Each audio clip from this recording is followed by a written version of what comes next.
24 май асосгузори сулҳу ваҳдати миллӣ, пешвои миллат, президенти ҷумҳурии Тоҷикистон муҳтарам Эмомалӣ Раҳмон бо мақсади шиносоӣ бо вазъи соҳаҳои иҷтимоию иқтисодӣ, ифтитоҳи як қатор иншооти таъиноти гуногун дар соҳаи саноату кишоварзӣ, хизматрасонӣ, муассисаҳои нави таълимӣ, оғоз бахшидан ба сохтмони иншооти нави дигар ва мулоқот бо фаъолону сокинон ба ноҳияи Данғараи вилояти Хатлон ташриф оварданд. нахуст президенти ҷумҳурии Тоҷикистон муҳтарам Эмомалӣ Раҳмон дар ноҳияи Данғара бинои нави муассисаи таҳсилоти миёнаи умумии рақами 85-ро дар деҳаи шаҳрбури деҳоти ба номи Исмат Шариф ба истифода доданд. бинои нави муассисаи таълимӣ аз ду ошиёна иборат буда, масоҳати умумии қитъаи замини он наздики 164 гектарро дар бар мегирад. дар қитъаи замини номбурда як бинои дуошиёнаи таълимӣ, дегхона, анбори сӯзишворӣ, ҳафзи оташхомӯшкунӣ ва таҷҳизоти барқтаъминкунӣ ҷойгир шудааст. дар маҷмӯъ бинои нави муассисаи таълимӣ барои 500 нафар хонанда дар ду баст пешбинӣ гардидааст. мактаби нав дорои ҳуҷраҳои гуногуни фаннӣ ва компютерӣ мебошад, ки онҳо бо компютер ва таҷҳизоти лабораторӣ барои гузаронидани озмоишҳо таъмин гардидааст. таваҷҷӯҳ ва ташаббуси бевоситаи пешвои миллат ба соҳаи илму маориф мо наврасонро водор менамояд, ки рӯ ба сӯи китобхониву китобдӯстӣ орем ва ҷаҳони маънавии хешро бою ғанӣ гардонем. ман иштирокчии фаъоли номинатсияи хондан ва аз ёд кардани осори адибони адабиёти классики ин озмуни бонуфуз буда, нияти соли равон дар даври ҷумҳуриявӣ ғолиб омаданро дорам.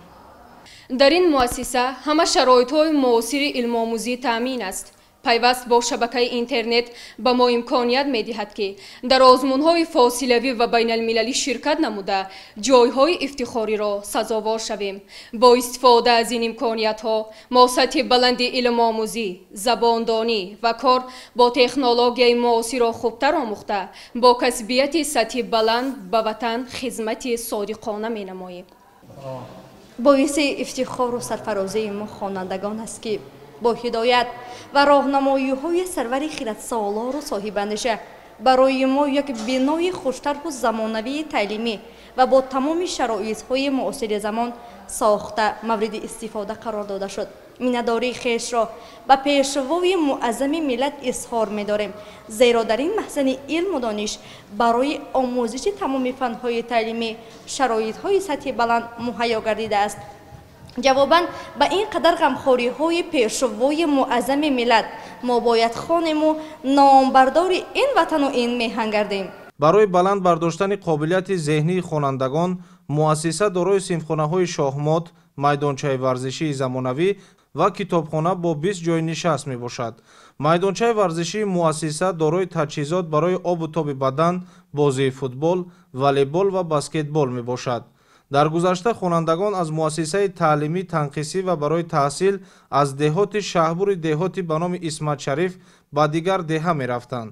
ҳамасола зиёдшавии шумораи хонандагон дар деҳаи шаҳрбури деҳоти ба номи Исмат Шарифи ноҳияи Данғара ва бештар шудани талабот ба омӯзиши илмҳои замон бошад, заруратро барои бунёди чунин як муассисаи таълимӣ тадриҷан дучанд менамуд.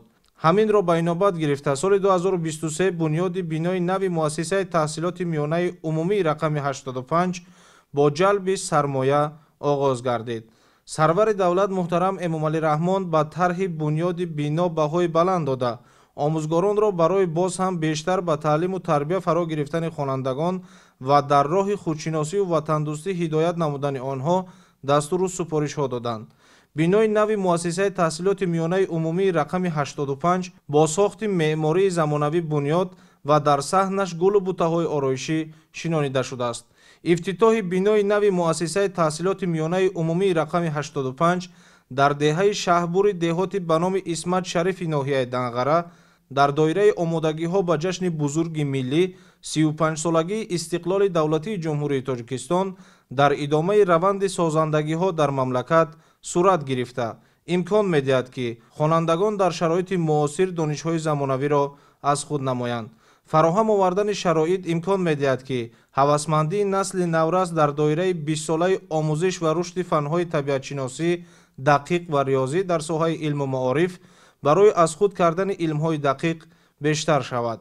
пешвои миллат муҳтарам Эмомалӣ Раҳмон мавриди истифода қарор гирифтани бинои нави муассисаи таълимиро дар доираи сиёсати иҷтимоии ҳукумати мамлакат барои рушди соҳаи маориф муҳим арзёбӣ намуда, насли наврасро ба омӯзиши илмҳои замонавӣ ҳидоят карданд.